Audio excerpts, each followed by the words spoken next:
Dun, ta-da-dum.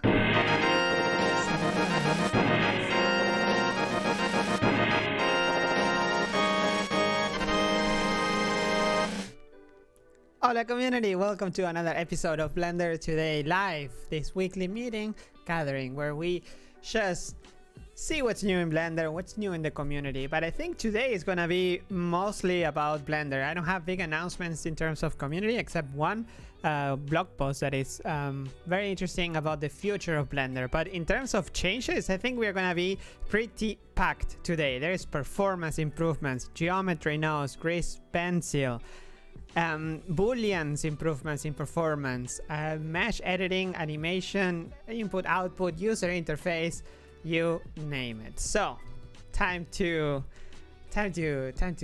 go through some of this news. Remember, we are streaming this live, so if you want to ask some questions on the chat or you want to leave your questions in the blender.community website, you can do so by going to blender.community, clicking on this link. Thank you, Findus, for making the thread. And we're going to be answering or trying to answer the questions towards the end of the show. There's already 7 questions, so go and also vote those that you really want to get answered, so they pop to the top in case we run out of time, which we might in case.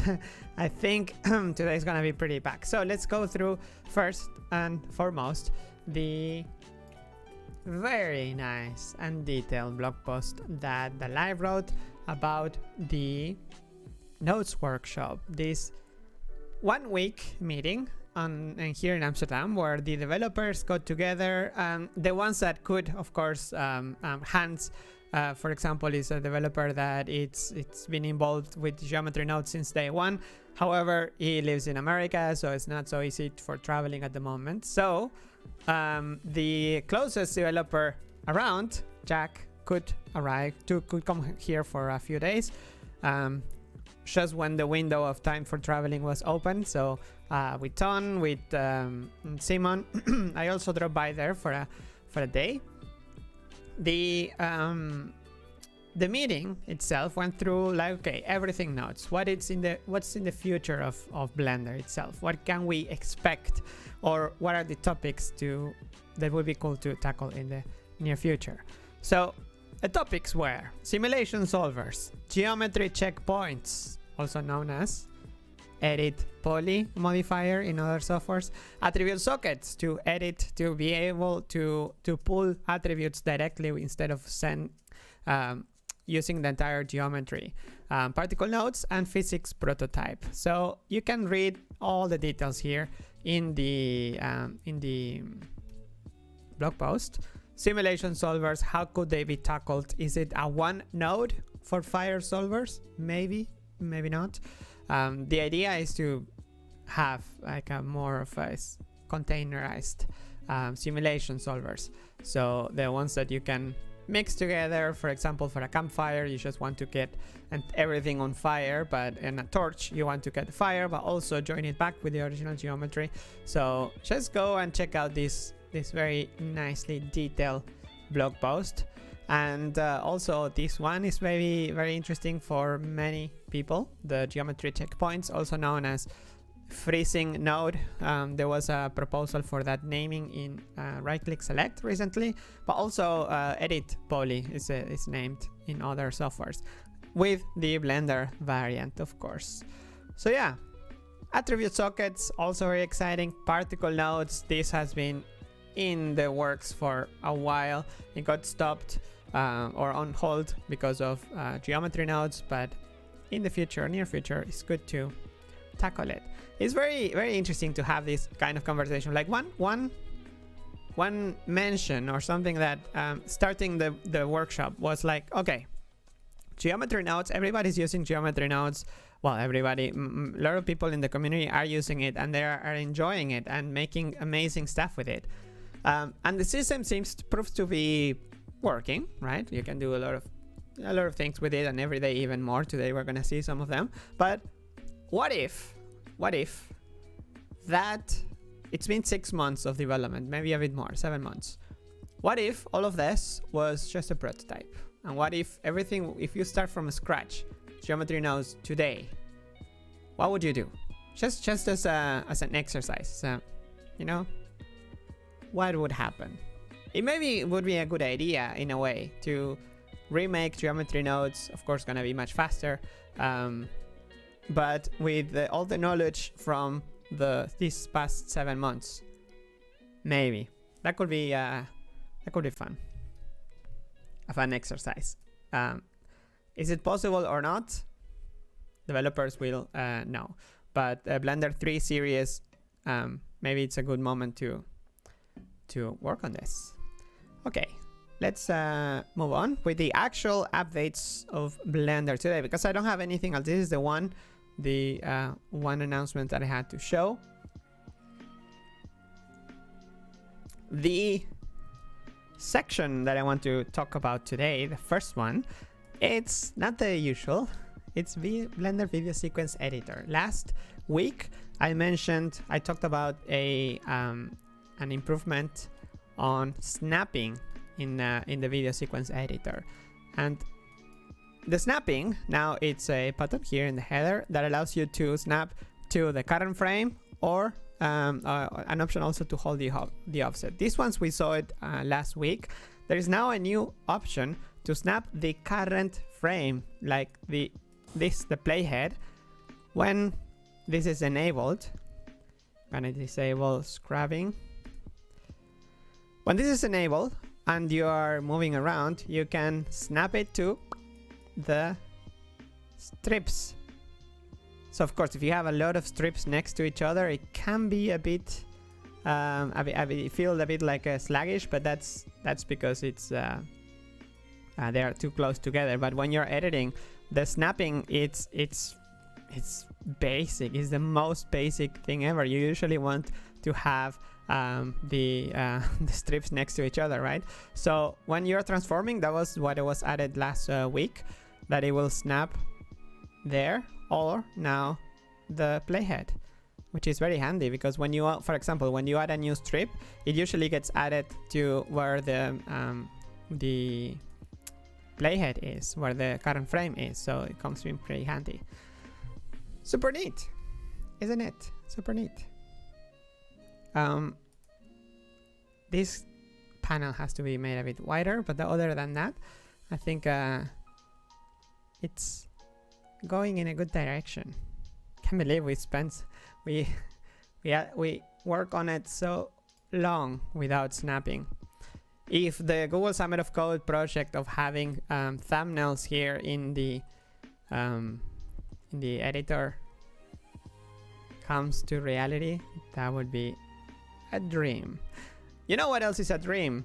When the Compositor gets improved. When the Compositor, and okay, here I don't have, well, I actually have a scene with the compositing, but I don't, let's see the numbers, because this is all optimization. It's not new features, but it's optimizations. So the new developer that has been working on the Compositor lately, Manuel Castilla, has been on a roll. He is improving the performance of many nodes inside of the Compositor, and also doing some very under the hood work for, I hope, what it is, future improvements.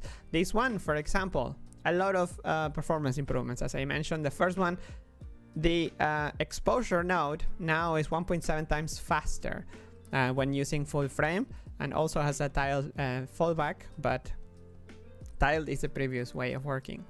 So this one is already faster, 1.7 times faster than the full frame gamma node, is 1.5 times faster, and the same for other nodes such as the color correction and color balance node, which are 1.3 times faster each one. Speaking of fastness, or faster Blender, the exact Booleans are even faster. They keep adding more performance improvements on top of the previous ones. This one in particular, it's about parallelizations and optimizations that, let's see the numbers. In a intersection of two spheres with 3.1 million vertices and look at this. It's very, very interesting numbers. On a 6-core machine, it used to take 17 seconds and now 11.8 seconds. So that's quite an improvement. That's really, really much faster. However, on the same test on a 24-core machine, you would expect this to be like way faster. Before, it was actually slower. It was actually slower in the 20-core than in the 6-core machine. So you can see that there is some limit to how much faster you can get it with the parallelizations. So now it is faster. Now it's actually 10.8 seconds instead of 11.8. But it's good to see also that single core or less cores are working faster too now. So if this could even be improved, it's gonna be even better. So very neat to see these improvements by Eric Abrahamson. Thank you, Eric, for working so hard in making Blender Booleans and edit mode faster. Speaking of edit mode, the edit mesh project keeps going forward. Campbell Barton added an improvement on Sunday at 7 a.m. last Sunday that it's now editing simple tests on a high poly mesh gives around 1.3 times overall speed up. That is very much welcome. And this could be expanded. It's a kind of tagging for what to update, if the object or the mesh or the data inside of the object. And apparently this can be applied to more operations. So we might see some of these improvements in other areas of mesh editing soon. So very exciting, promising. You know what else is exciting and promising? It's the, let's switch sections to nodes. Okay, this one you need to hold your breath, because if you work with nodes, and this is not geometry nodes, no shader nodes, this is nodes in general, group nodes in particular. Have you ever run into the case where you are setting up your nodes?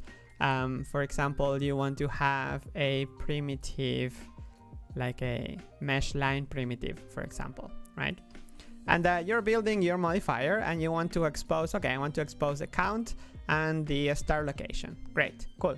And then you say, okay, maybe not, maybe the count I wanted second. So you connect the count to the start location, and then you end up with a integer that looks like a vector. It has the wrong color, the wrong type.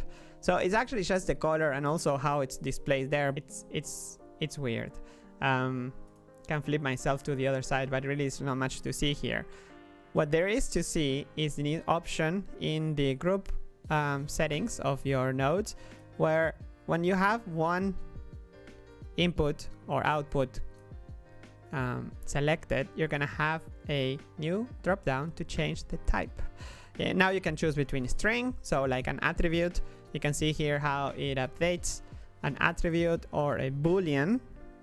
This eventually should use the proper checkbox layout. Then materials, vectors, geometry, integers, collections, textures, floats, color. It doesn't get exposed yet. That should it show? If it's a should it show like it should show like a color picker, right? And then you have here the color picker, but it's not exposed in the UI yet. So there is work to be done there.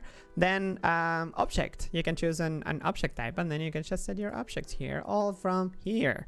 So improvements to do. I think in the drop down, it will be cool to have these colors, so people associate these colors more and have, for example, these icons here. That will be nice. So it's easy to remember, right? Geometry, you spot the colors a bit faster. Then geometry, yeah, I guess it needs to be a bit smarter. Right now it's also outputting geometry. It lets you choose geometry to change, But if you are in geometry nodes, maybe shouldn't show it. So let's see. Oh, I think control dragging is not control scroll is not working either. Yeah, because you know the shortcut for like holding control and then switching values, like changing values, or if you are in colors, you can change the bright. No, it's also not working here. Oh no, it's broken. Well, it's a great feature. Control click and you can drag and change the value of drop downs, but it's not working here. So it's here's my formal bug report. It also works in here. You know, control scroll. You can switch between items in UI lists, and it also works in materials. So if you have multiple materials, oops, I broke Blender. There, you do control scroll and you can switch between them very quickly. Okay, the next feature that was added, so thank you for this feature to Lucas Tone that has been working on it. He's been working on many improvements in the nodes editor. The dragging from the corner was also added by him, so it's good to have him back. If you're not familiar with him, he was involved in Sintel back in the days, for example. So yeah, it's good to have him around. Sorry, Cosmos Laundromat. Next improvement, since we are talking about nodes and geometry nodes, let's get into it. There is a new node in time. Where's the new node alert? The bell. I need a bell like on those bars when they tip. I should have like a ta-long. It's a new node. The new node allows you to convert values from float to integers. So this is a type of node that is one of those building blocks. It can be done in other ways usually, but this is very explicit and it makes it easier to read. When you see something that it's okay, this is, for example, it's a value, you convert it to integer and then it gets rounded. For example, you can choose different types of rounding of operations when to do. For example, you can come here and do the float to integer. I think it's in converters. It should be in converters.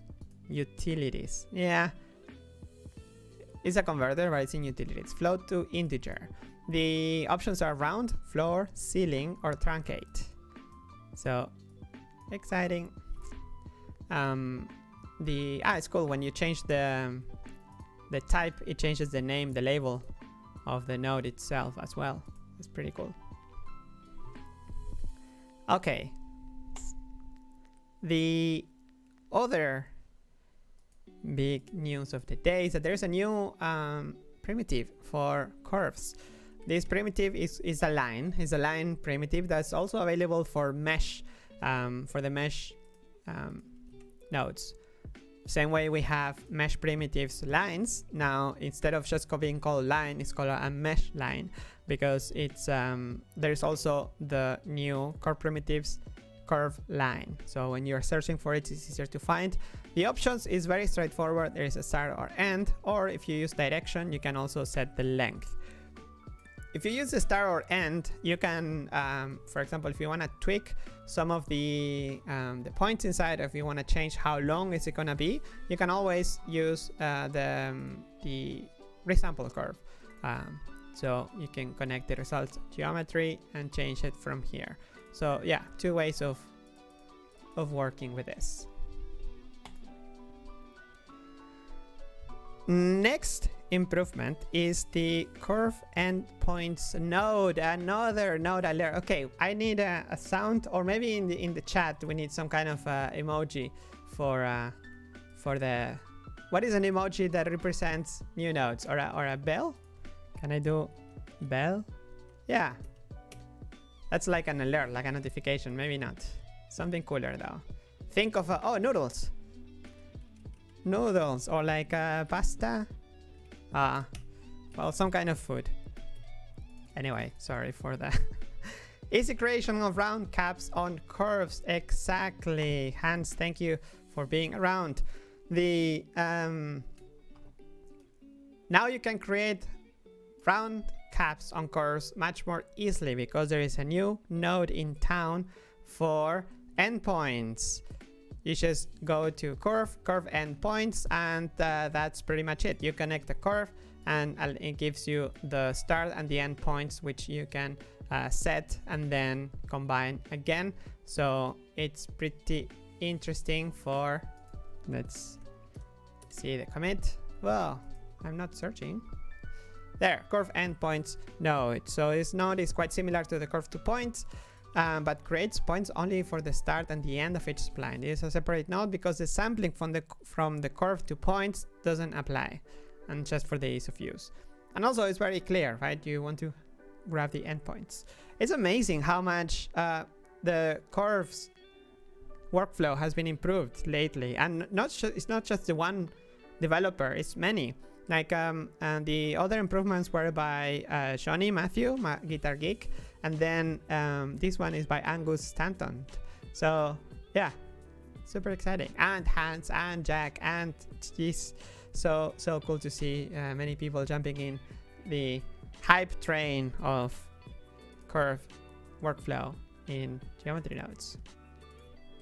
Okay, the next improvements is allow 3 points in curve star primitive. Yeah, it was the star primitive.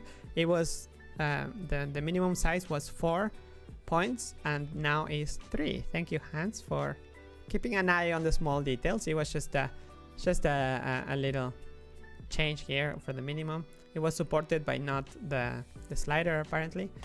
So now it is possible to go that down, and that's it. I think the last change that I have is yeah, the renaming for clarity for the nodes, but I already mentioned that. So you want a 2-point star. How can you make a 2-point star? I wonder how. That's so cool. Hey, look, wow, stupid Windows. I drag the window and it doesn't. Here, Johnny Matthew, Hans making my stuff better all the time. The developer Johnny is also here, and Hans is also here. It's so cool to see everyone here, all developers that are actually working on this stuff. The next improvement, let's switch topic to the grease pencil.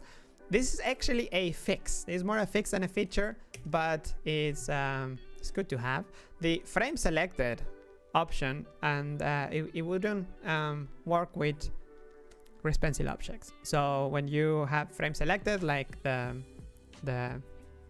dot shortcut, or I usually don't use the, because I have a keyboard that it's tiny, 65 or 75, the ones that have the F key and nothing else. I use the view select. There you go. I use the D shortcut for the pie menu, which might go back to tilde. There's still discussion going on. That is now working, and also for object previews. So when making object previews for the asset manager, the operator basically frames the view into the selection. Now this one works for grease pencil because it's not yet in master, but asset creation based on grease pencil objects is there. However, layers and strokes, it's coming. It will be super awesome to see that, because the asset browser post library is also coming soon. So it means that post library, asset browser, grease pencil asset browser, and there's multiple people working on the asset browser finally. Yes. The next improvement is more in the animation side of things. So this is now I have like one feature in each section, so it's more like a potpourri. This one also is not a fix, but it's a feature that it's already available pretty much everywhere for all the other object data types. The make single user button and operator now works for object data animation. So you can not only make object animation, like object level animation, single user, but also the data inside. Already, also super cool. Thank you, Philip Lichtwerk, for working on it. It's cool. It's cool when I like when Philip gets to work on more features and other than triaging bugs, because I bet this is much more fun. Also, this is like a long-standing issue that has been around forever. The next improvement, okay, let's see. This is like I/O. This is Alembic export here. Who is using Alembic exports nowadays? The Alembic exporter now has a new evaluation mode option that allows you to choose if you want to export from the visibility based on the viewport or rendering. So you can choose which one.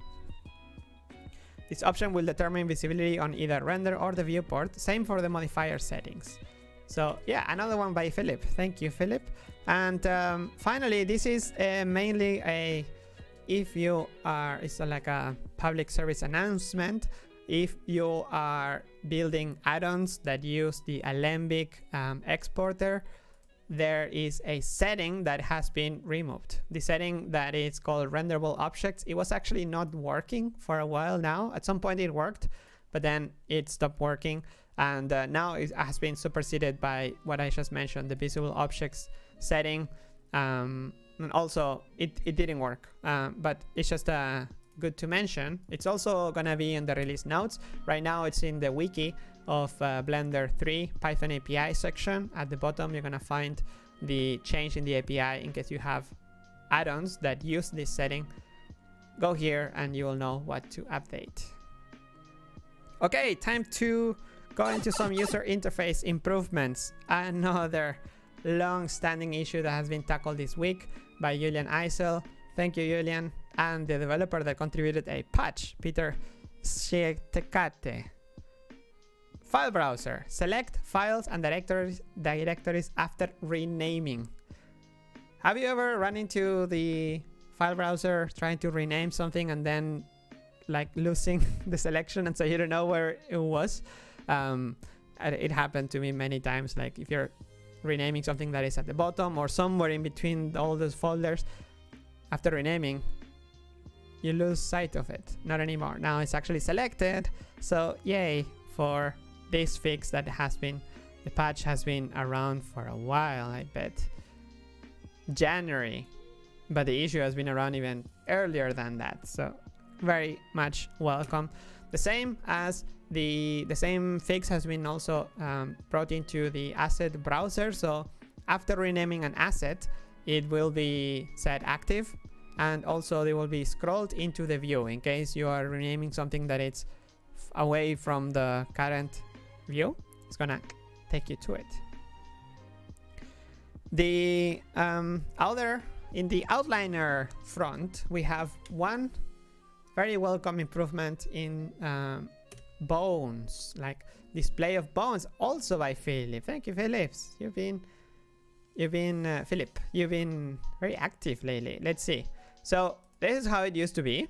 You will have a pose, for example. You see the bone. It was a bone type, but you couldn't really see how many bones were inside.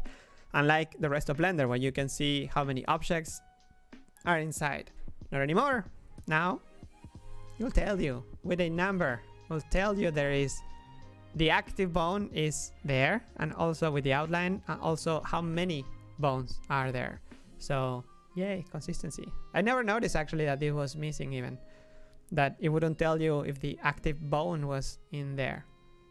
So very, very welcome. Thank you, Philip, once again. And okay, news for Mac OS users using Japanese, Chinese, or Korean setups.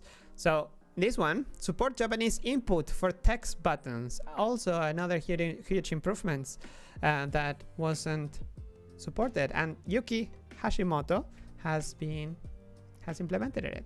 So yeah, there are a few notes. I think not with Japanese, but with Chinese and Korean input. Now in the commit log, you can read more on the in the patch itself about what happens when you input specific characters. There's also some translations here, so if you want more info about it, go here to the patch 11 D11699. And in terms of UI, the last one is a fix again. Vincent Blankfield has managed to center the text in the progress bars. Did you notice?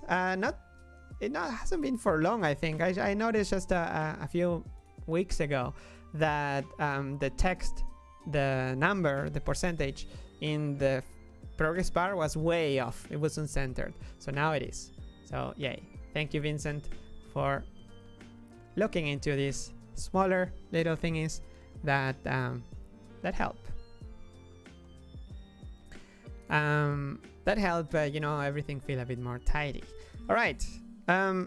This is not UI. This is more a user experience or an operator. Do you use the fly navigation? That is very popular. It's been around for a while, and it has a setting that allows you to keep the z-axis like to align to go back in case you are flying and you're losing track of where you are. Allows you to keep aligned to the to go back to align to the z-axis. This setting wasn't available for walk navigation. It was only for fly navigation. Now it is. So it's yeah, it's there, and it's a toggle. That's the only difference, that it doesn't work the same as in fly navigation, where you have to have it on like every time. This is a one-off option. So yay.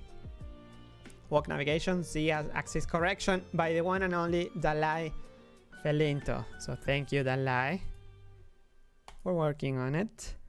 And so much more. All the nodes workshop, and there's a proposal about nodes sockets that you can see in the dev talk. Also, I forgot to mention that, but in the dev talk, not here, but in here in the 12th of July 2021, there was a mention about, where was it? It's by Dalai. It was recently mentioned about the attribute sockets. Maybe it's here. Attribute sockets.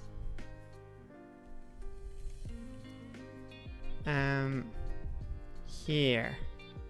There you go. Attribute sockets and geometry nodes 2.0. There's a proposal on how this could work. So if you want to read more about it, go there and check it out. Okay. Last but not last, we still have one more little thing. Wayland, Linux users, if you're using Wayland, if you want to compile with Wayland, there's new dependencies. So either run the script for install dependencies, sh, which makes your life much easier, or install the following libraries described in this commit. Leave Wayland, Wayland protocols, EGL, etc, etc. And okay, just quickly, let's go into the add-ons section. There is one worth mentioning improvement in the Grease Pencil Tools add-on. Have you used this? The Grease Pencil Tool add-on is like the Node Wrangler, like improvements to nodes in the Node Wrangler, but for the equivalent, but for Grease Pencil. So it adds a bunch of features that some of them are maybe like experimental until they like a staging platform for testing before they move to master. To master, they are in master. This comes with Blender, but before they are made permanent. So, and some of the other changes are maybe that they could conflict with other areas in Blender. So if you primarily use Grease Pencil, this might be a good thing to use, just like Alembic uses it a lot. Okay, the improvement itself is canvas rotate improvement. It's the rotation of the canvas. Now it doesn't happen from the camera center like it used to. Now it happens from the view center, so whatever the view is. So if you have, I'm not gonna show it in detail, but if you're in the camera view and you are down here and you rotate, it's from the view, from here, not from the camera center. That is all, I think. Yes. Okay, quickly. Cycles X. Again, this is not an official well, it's not in master, but it's a branch, but it's worth mentioning. AO ambient occlusion pass is back for Cycles X. Cameras inside volumes are also now back. They are now supported, as well as viewing denoising passes in the viewport is also now supported for Cycles X, and a ton now of optimizations in terms of memory for everywhere, basically. Mainly denoisers like optics and open image denoise in terms of memory with using multi devices has been improved a lot. So yeah, all over the board. Okay, time to move into the questions, this section of the questions. And I close the tab, so let's go to Blender. I have a shortcut here. Bam. Blender.community. Okay, mate time. Oh wow, there is already a thread for the Spanish version of Blender today. Blender hoy already. Okay, so let's get to it. The thread by thing is already 22 comments. Okay. The first one is a thank you, Greens Gold. It's I hope you also have a very nice day, week, month, life. Here's my like. Thank you. Hola Pablo from Australia at 1 AM as usual. Sorry, it's super late there. I look forward every week to hearing you call out Hola community. You're lovely. Well, thank you, Mind Insomnia. Don't stay up too late, but although the name checks out. I have created a right-click select proposal for the concept of lists in geometry nodes. I believe it will solve many problems. Would love if you give it a quick pick. Lists. Oh, list items. Okay. This might be, maybe you should also have a look at the, what I just mentioned is in the, oh, I just closed it. It's in the code blog, in the nodes workshop, sockets, here. Attribute sockets here, because we also mentioned the list in, like, it's planned. But how could it work? How could it show? How could it be seen in the UI? Maybe with a different kind of socket type, socket shape. But yeah, lists are, well, what we have right now with geometry. No, it's not a list because it's not preserved after you output it. It's more on the output than in the input, right? For example, point instance input. This is how it looks currently, but you could have multiple instances. That is true. This is a nice proposal here. Well done. You see, get the approval of a nice proposal by Hans, one of the developers. That's super good sign. Modifying lists. Wow, thanks for taking the time for making all these mockups. I know it takes time to make this, so it's very valuable that you do it, and also gives the developers more of a glimpse of how you were thinking about this in a more visual way. Oh, for each, yes, like animation nodes, like functions.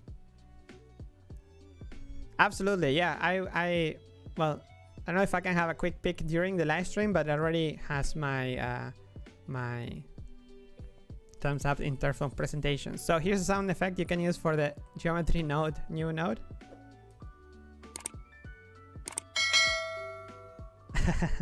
There you go.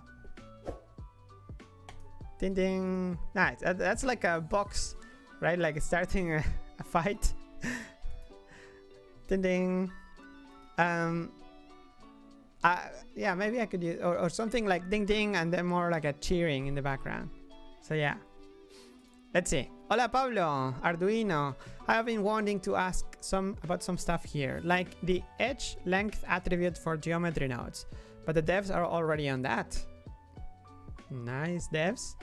Or the possibility of saving appending assets from the current open file to another master asset library. But when reading the blog post about it, it seems that they thought about it and it's not that simple.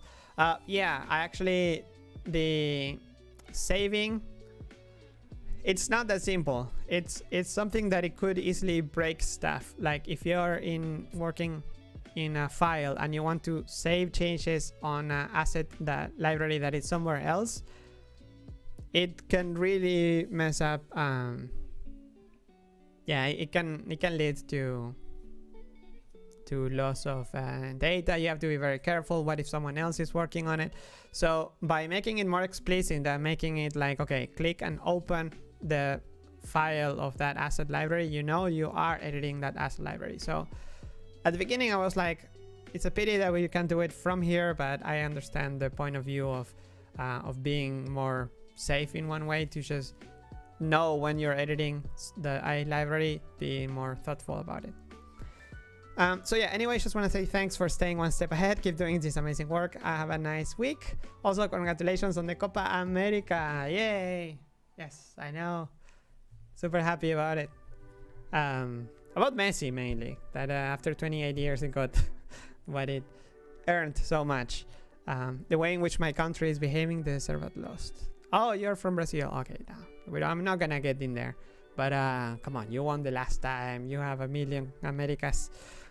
Jacob Leitner. Hi, regarding geometry nodes. As far as I know, you guys are planning it to put all settings onto the node itself. Am I mistaken? If not, don't you think there will be nodes which will need a dedicated properties editor? That already exists. Like each node has settings in its own properties section here. Most of them, like the ones that actually have settings, they are exposed here. So the system itself already works that way. I don't think we need a new tab here for nodes. I think this is enough. There are some discussions going on about having some sort of collapsed view. So for example, if you can collapse quickly the settings that you don't use but still have them available here, that's still supported, so that hasn't changed. Next question by Slack Nugget. Sup homie? Yo. Thoughts on the material properties panel having user exposed parameters similar to how geometry nodes handles them. That way you don't have to open lots and lots of drop downs to get somewhere at the start of a shader. I would love that. I think that is the future. You know, the same way you are tweaking geometry nodes that you can expose individual settings. I'm all up for it. Sai VFX. Hi Pablo. Is there a geometry input on node on the way? It would really help a lot in many ways. Avoid bloated Blender scene files. Every geometry asset could be in a separate file, similarly to textures. Better scene management overall, especially if the geometry nodes will get more privileged, not just as a modifier. And the first scene loading for massive scenes. In the viewport, you see simplified geometry, and just the renderer loads the full resolution directly from the file. If it would be an in-out node simultaneously, the procedurally generated geometry could be written out. Indeed, even the simulation data with multiple versions, thus less boring clicks in the menu, file browser, more time for creative work. I'm not sure. I mean, can't you do that already with the objects? Like giving it an object and just taking like an object info and then with an object input in the modifier and then outputting the geometry. Isn't it the same?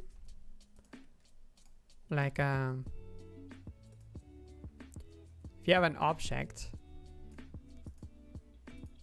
this is pretty much having an input, right? Like a geometry input. Maybe I didn't understand. I don't know if Hans is in the chat. Next question, just in case, I'm gonna keep an eye if in case it's around. Hi, the new physics node seems to take us one step closer to a future where we can have an internal Blender game engine again. Yes, that is correct. Or I don't know if a Blender game engine, well, it is, yeah. I think it's more interactive, not about games. The problem with calling it games is that the moment you call something a game, people will expect to being able to play it on a PlayStation, on a Switch, on a browser, on Android, on iOS, on like, but more like interactive in the sense of like, okay, an interactive application made with Blender. I think that's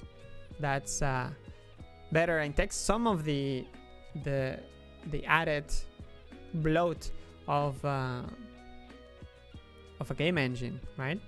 I think having logic, nodes, and interactivity and inputs like joystick, keyboard, that would be awesome. Hi, the new physics node seems to take us one step closer. Okay, this is the same.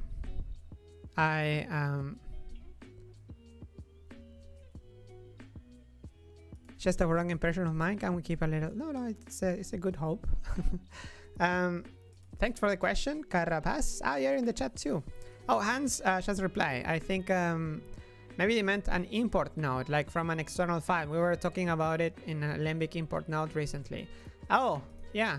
Oh, Alembic import node. Yeah, maybe this is what I was mentioning, right? Like if you have a switch node to have if it's in the viewport or like an is viewport node, you could have two different objects and they will only be loaded in memory or streamed in. Yeah, absolutely. With Alembic or USD, that should work. Okay, next. Team, happy Monday, Pablo. Happy Monday to you, team. I have a two-part question. First, I understand Blender plans to make everything nodes, but around how many different total editors are planned? I'm aware of some of them, but is there a comprehensive list? No, that is not. No, there's no. As far as I know, we don't have a list. It's just what comes to mind, that edit section that makes sense, like video editing with nodes. I don't know, maybe for the filtering and for modifiers, like modifier nodes for strips, but not yeah, well, it makes sense, I would say. Let's see your list. Geometry nodes, correct. Simulation nodes, correct. Particle nodes, yes. Hair nodes, maybe that is not particles, maybe hair is something else, right? Hair is a new object type even in Blender, it will be eventually. So sculpt node for sculpting, maybe brush nodes that can be used for sculpting and then also for painting, texturing, or you can combine texture, painting, and sculpting, which is basically painting the position of vertices, into one and made with nodes. That would be pretty cool. Brush nodes, UV nodes. Is that a thing in other places? How would, like, UV nodes? It's like creating. Okay, now you got me. For like what, dynamic? Interesting. Texture paint nodes, yes. I think this is similar to sculpt nodes. Animation nodes. That's already in like more like collection nodes, I would call that. Because it can work, it can be more flexible, I think it works. It's animation, but based on collection stuff. Rigging nodes, yes, that is planned eventually. It's a topic. Render nodes. What is a render node? that is not compositing nodes. Is render nodes separate from compositing nodes? Grease pencil nodes. Yeah, that is like grease pencil geometry nodes could come also eventually. I think they also make total sense now that we see the power of how you can use it with geometry. Yes. Then would it be possible to add a number slider to the radius of the proportional editing dropdown in the viewport? To the radius of the proportional editing dropdown in the viewport. When I work with high poly meshes, it becomes hard to set the fall of range precisely because you must commit to a vertex first and then comes laggy. What?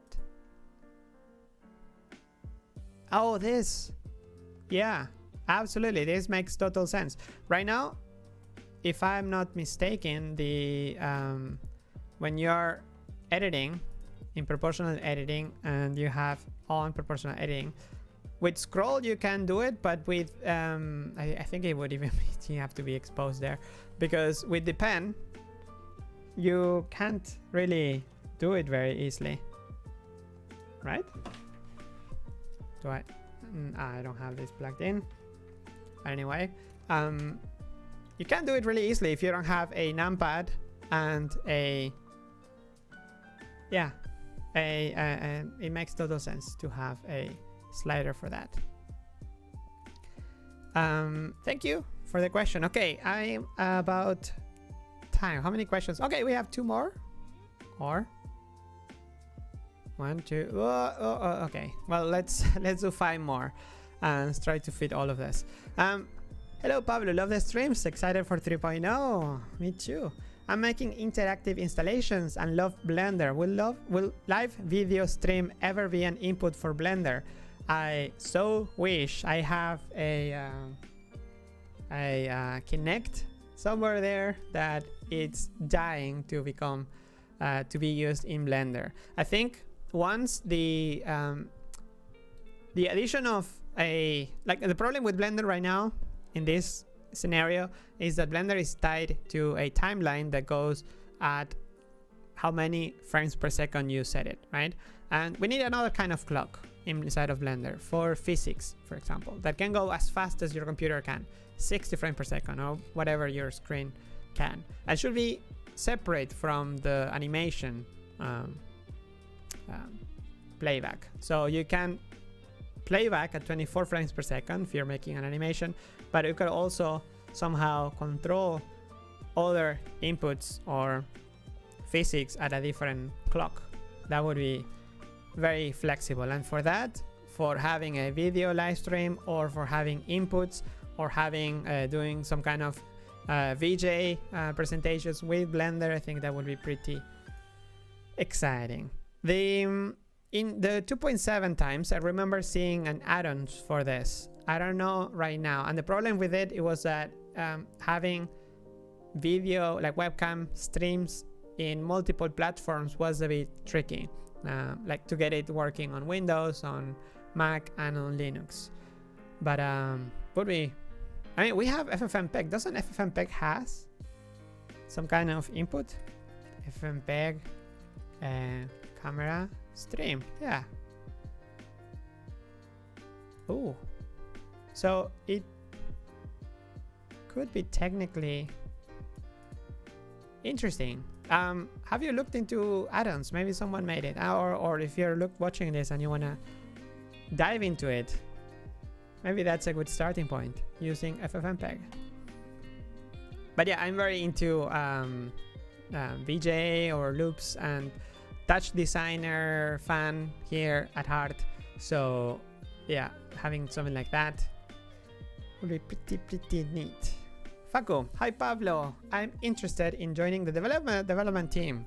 I downloaded the source code and the libraries. Unfortunately, managed to compile it and run it using Visual Studio. Congrats, that's already quite a milestone. But I don't know where to start, what to look. I'm too lost in the 100 projects. What do you suggest? I suggest you to go to wiki.blender.org. You're gonna find a section up here called New Developer Introduction. Once you are there, you probably went through this already, there's also the good first issue section. Once you click there, you're gonna see a ton of issues, or at least this tag being mentioned in many of these threads. So for example, some smaller bug reports that developers consider to be a good first issue if you want to help, this is a good candidate, like doing this kind of stuff. Then look out, like hang out in Blender.chat and ask around. Maybe there are tasks that it depends on which area you want to work on. For example, if you're experienced with graphic libraries like I don't know, Vulkan, and you want to help porting some OpenGL stuff to Vulkan, that's a good moment. If you like to get into geometry nodes and you want to, just for fun, try to port I don't know, an existing modifier or do some specific nodes, that's another task. UI, if you like user interface, there is a ton of go here in projects, you're gonna find user interface. There is lots of little things to do here and there. Or if you want to get inspired and help out the community, go to right click select and check what people have been wanting to have. Next. Hi Pablo, congratulations on the Copa America. Okay, this is question number 4. Yes, I'm following every update on geometry nodes with the hope that someday we'll have the possibility of creating custom attributes for each vertex edge face, such as custom tags, and also being able to edit each one of these custom attributes individually. Is it planned for the future? Is it too much asking for? This feature will be cool, for example, to import external data and edit it inside Blender using the spreadsheet editor, for example. Something like this would make my life so much easier. Not sure if there's more people asking for something like this. Thanks for streaming every week. Thank you. I don't personally what's stopping from because attributes right now are for the entire mesh and they have a domain, but you want for each vertex its own attribute. Maybe if Hans is around can answer this, but I don't think it is planned at the moment. I don't know how is it even for memory. There's some memory, or maybe it is already the case. Sorry, I cannot answer this, but luckily one of the geometry nodes gurus can help in the chat. The next question, I'm gonna keep an eye on the chat. Oh, this one I already answered. Hello, Pablo, how are you? I wanted to ask, will the asset browser work for external engines such as Lux Core? Absolutely, it should work for anywhere in Blender. Anything like materials, you mean? Like Lux materials? I would say so. Yeah, I don't see anything stopping it. Okay, regarding your question about the attributes, Hans replied, not sure I really understand the question, but yes, we probably will have string attributes and we will be able to edit attribute values for vertices in the viewport. Even better. Okay, the last question, because I am already running out of time and this one is a long one, maybe? No. Hi Pablo, hope you're having a good day. I am. No huge paragraphs or anything. Everything is chill and good. Is Cycles motion blur for Mantaflow coming anytime soon? This is something I use quite often, and it's a bit sad that the only way to get motion blur for fluid simulation is to use the speed vector in the mesh panel. I'm not sure. I think right now there is like one developer working on Mantaflow at the moment, and it's working on the GPU, I think, acceleration side of things. That I think at the moment has priority over the motion blur, and I think if you ask more people, it's probably something that has been requested. But no, I don't have any news about this. Sorry. Maybe Cycles X could bring some new love to it. Also, I've lost my words after seeing the blog post about the particle nodes and nodes for physics simulation. This is something I've been waiting for months, and after seeing the mock-up designs, words couldn't describe my excitement. This is super nice to hear. I think back and forth between developers and community will iron out the final design, but taking feedback from pro FX artists experienced in other softwares will probably be way more useful as they have real-world experiences over hobbyists, and then we'll have the best of from others and the new innovative things that no one has. Best wishes to the Wizard developers. Any pro artist that wants to get involved, please get involved. Go to Blender.chat, join the modules, you know, in the if you wanna get involved and help in a specific area in Blender, go to where's modules, communication, building, blend modules. Here is what's in my face here. Modules here. Get in and contribute. Get in touch in the Blender chat channel of each module that you want to help. Click on Blender chat. You only need a Blender ID account. Okay, last one. Hi Pablo, do you know by any chance if it will be possible to instance objects straight from the asset browser in modifiers or geometry nodes? Instance objects straight from the asset browser in modifiers. What do you mean asset browser in modifiers? Oh yeah, from the asset browser, drag and drop it into the modifiers. Yeah, that should work, right? Like right now you can in the geometry nodes, you can grab objects from the outliner and it will make something that fits, for example, that fits that. In this case, I drag an object, but if you drag a collection, it will have a collection info. So this concept could be used for, or maybe it already works. Maybe it already, okay, if this already works, I'm gonna shut the stream right now and drop the mic. So let's see. I have an object that I'm gonna make, maybe another object just not to make Blender crazy. I'm gonna mark as asset.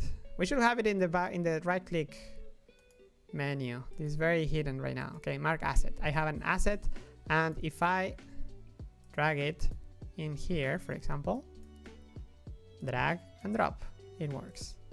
I drop the mic, it's already working, so never mind. Okay. Okay, this is a very long one. But you started with the long-time viewer, first-time caller. I've been using Blender. Okay, sorry, but this is super long and I've been streaming for way too long. Still miss a few major elements that was available. Ice. Oh, you're a user of soft image ice. Animation mixer. Okay, this is a bunch of requests, right? I'm fairly new to the software. A bit like layers and movable clips in the video editor, except that it references animations attached to models. Layer different animations, retime and remap animations. It means you can import and reuse complex animations, like in the NLA, but more powerful, I bet, and node based. You can nest animations and make them in a compound. I have other questions about other elements I missed, but I will come back to those in other weeks. Mainly things like overrides, groups, or passes. Drag and drop for rearranging hierarchies and relationship between models, but I will maybe do those another time. Thank you for the... Some of them are already requested for a long time.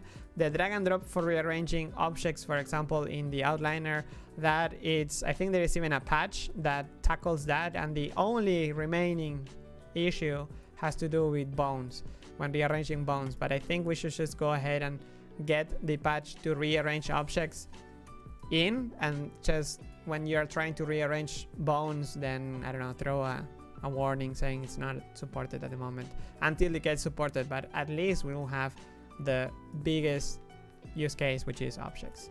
Okay, that Sorry I didn't get to answer all of it, but it's been a bit over time. I think I'm gonna call it a day and celebrate that we got to cover so many questions, so many improvements in Blender itself. I hope we get to see some asset branches merge by next week. I think the post library should be fairly close to be merged. So yeah, exciting times ahead. Thank you for staying until the end. It's been another great week together here on Blender Today. Stay tuned for more news next week, same place, same time, with another episode of Blender Today Live.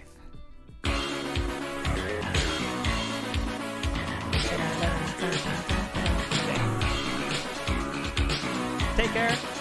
See you next week. Bye.